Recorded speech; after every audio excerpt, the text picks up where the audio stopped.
When I worked at the Salvation Army, we had a regular called Teresa, a bearded man who wore pink tutus and would come in every day to see if we have Barbie dolls.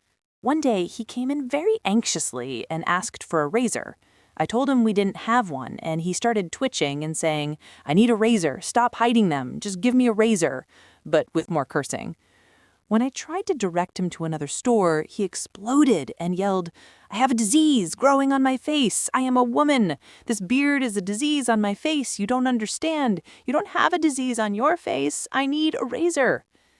At this point, an elderly Italian woman ran over and yelled at him, and that Italian gibberish that only they can do, and he freaked out and bailed out.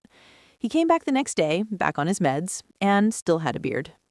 When my best friend came out to me, before I could say anything, I projectile vomited. Not once, but twice, right after she said the words, "I'm gay."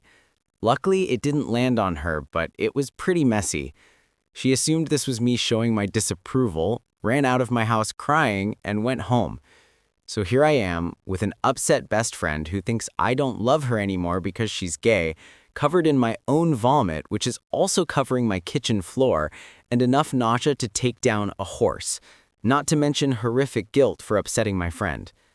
I cleaned myself and kitchen floor up and attempted to call her. No answer. I took some nausea medication and took a nap to see if the nausea would subside.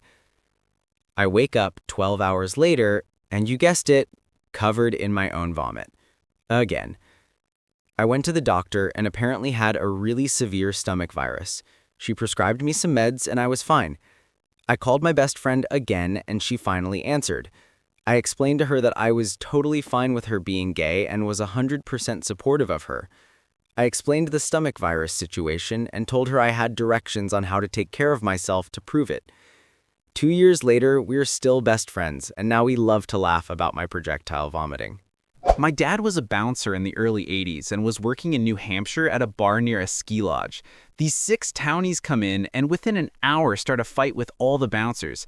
They throw them out and are doing a head count and realize my dad is not there. They look outside and he's fighting 4 of them while 2 try to keep the door shut. The other bouncers get outside and they are fighting for like 45 minutes until the cops show up. The fight was so long, my dad said he knocked out the same guy twice.